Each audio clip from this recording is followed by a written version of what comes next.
go with Soledad Tanner. Hi, Soledad. Thank you so much for doing this. Soledad, she's the founder and CEO of STC Consulting and Business, a business and financial management consultant firm, which helps improve profit and productivity of businesses. Her services are CFO on demand for corporations, financial management, business consultant, and financial training for business owners and startup boost for startups. She is a global senior financial executive with more than 30 years of extensive international experience in finance and controlling, strategy and consulting, performance and metrics in the global logistics and banking industry. She received a master's in international business back in 2002 at the University of St. Thomas and a certificate of organizational leadership from Rice University back in 2007. She was awarded as Emerging Entrepreneur 2020 for the 13th Tributo a la Mujer Hispana by Solo Mujeres Magazine, Women on the Move 2019 class by Texas Executive Women, and Outstanding International Consultant back last year, awarded by the Houston International Trade Development Council. She is the Finance Director for Business Angel Minority Association, and she is in the board for 2 nonprofits, Power on Heels Funds and Beautiful with Purpose. Let's all help me welcome Soledad Tanner. Soledad, once again, thank you so much for being here today. And I'm going to stop sharing so you can start sharing now. Thank you, everyone. Patricia, you have the presentation, right? Or you want me to share? Do you want me to share? Mm-hmm. Oh, okay. Hold on. Wait. I have it right here. So I can control it. Give me a minute. Yes.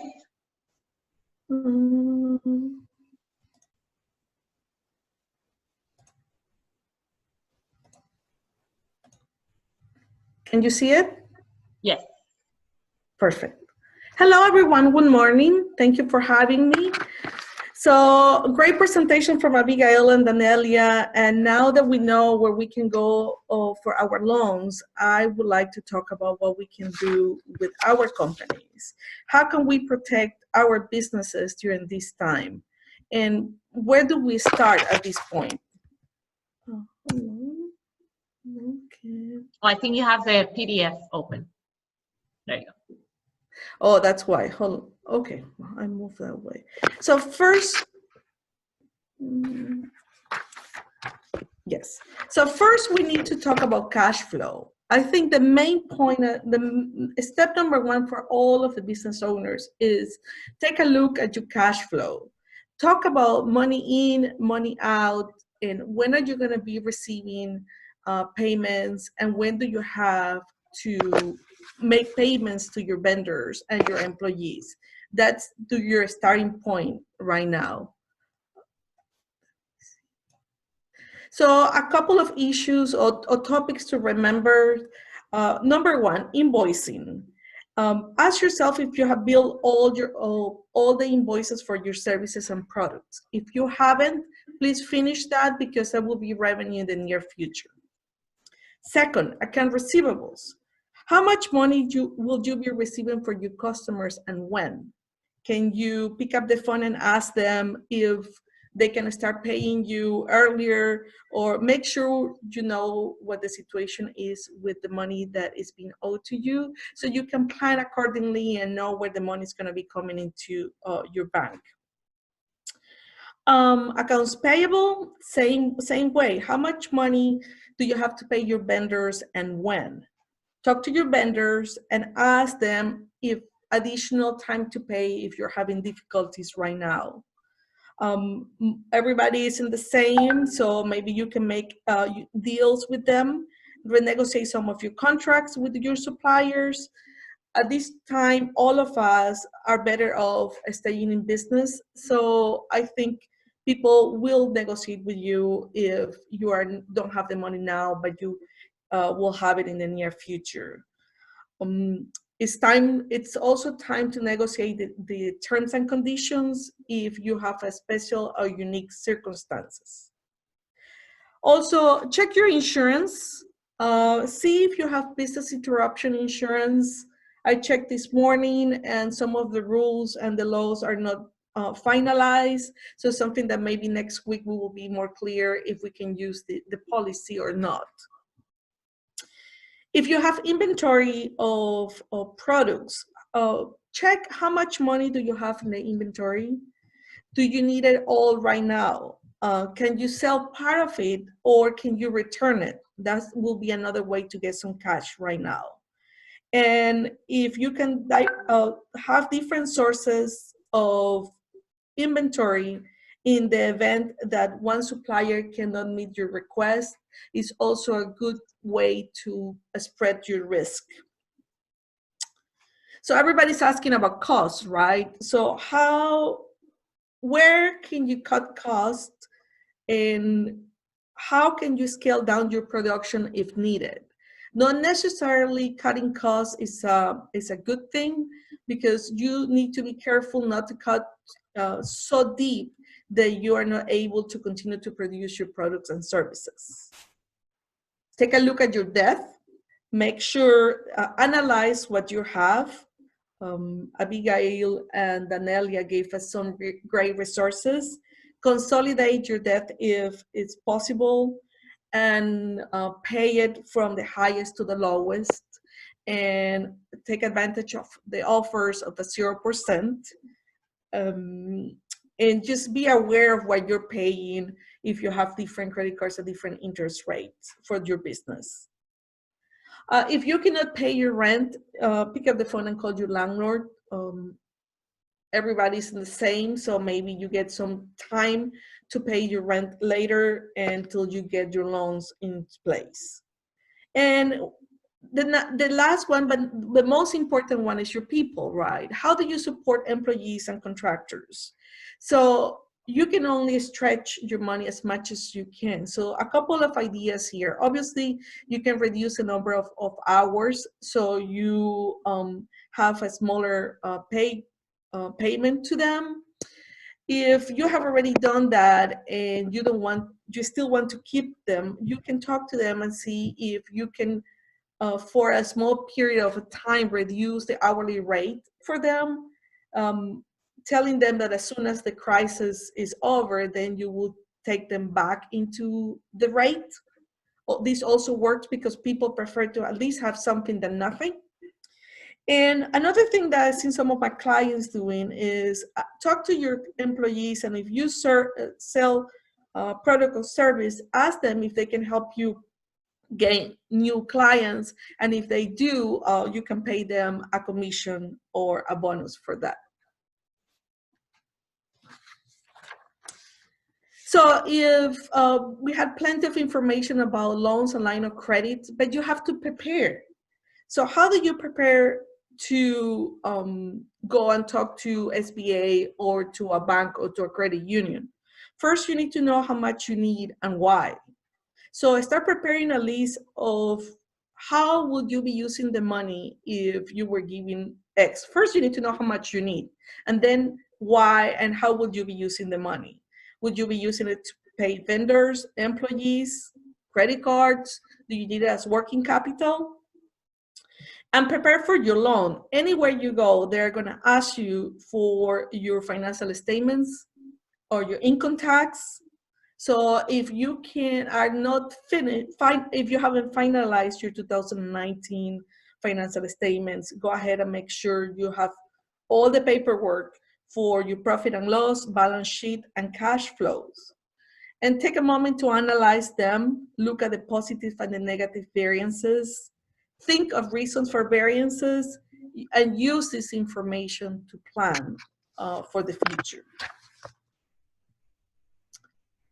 So here, a little note about bookkeeping, CPAs, and taxes. So bookkeeping is a person or service that helps you record the transactions into your accounting system, which is the base in which, once you have that ready and you have your basic financial statements, you can take them to your CPA for him or her to prepare your taxes, and then you can pay or at least use these as the base for your loan. So start working here, so when you are asking for the loan, you have all the documents ready to submit it to the website, the SBA or the loan. So once you finish that, you still, let's say they give you the money, and let's say 25,000 or whatever the amount you need without, that's the amount that they will give you without collateral. But you need to prepare a budget. So create a realistic budget and a forecast of what you think the rest of the, maybe the next 3 months, 6 months, a year is gonna look like. And really think how you're gonna manage your money. Limit and cut all unbudgeted expenses. And when you create it, do it by category. So you have your income, your direct expenses, so you can figure out your gross profit and your indirect expenses, and obviously your net income at the end. And when you do that, please include quantity of whatever you sell, services or units, and the frequency that you think you're going to have. So how many clients you're going to close, how many units. These will help you adjust your budget as reality, you know, as we become open and back to kind of normal. And if you need help, obviously, this is something that we can help you with here. And the overall idea in any business is to have a financial business strategy. How do you prepare your company to survive? Not only to survive, but also to thrive. So first, you need to know, be very aware of the profit and productivity of your products and services. So maybe one product was underperforming and the other was performing. So if you know exactly what it is, you maybe use all your resources at time to your one of your products so you can regain money faster. Think strategically and look for opportunities. In this time, there are many services and products that are needed, that are required. So see if you can adjust your offering to your clientele. Call all your customers. Call each one of your clients and ask them what they need. Take good notes and figure out at the end of these phone calls if there is something else that you can do for them that will represent some income for you. Think of sales and promotions to get your income moving. Maybe you can develop smaller packages of services. Maybe you can ask for an offer of a prepayment so you can get some money in the bank. If you sell products, think about gift cards or gift certificates. These are great because you receive the revenue now and you provide your service at a later date. Go back to your business plan and bring all your staff together and review your business plan together. So you can brainstorm from risks and opportunities, and you will gain very valuable feedback from your employees and your staff of what else can be done. Very important, your value offering. Remember that successful entrepreneurship is always about providing value, but that value is in the eyes of the customer. So don't ask yourself what the value of the offering is, ask if your clients will need this. Also, times like these are great opportunities to expand. Just look at the competition is lower. So think of the flip side of the crisis. There's always opportunities waiting there. If you have time now, it's great time to gain certifications. So the City of Houston have women-owned and minority-owned certifications. So maybe now you have time to gain those. And don't forget to read and get new ideas from others so we keep moving, right? Pay yourself. About 30 seconds. Because pay yourself. So you need to be good to keep handling your company. Call your mentors to see if they have new ideas. And don't forget the resources available as a SCORE, SBA, Make a Replay, STC Consulting, and Boral Agency. Thank you so much. That's all for me. That's my contact information. And don't forget that financial knowledge gives you freedom, so know your numbers. Thank you, Soledad. And again, please reach out to her directly.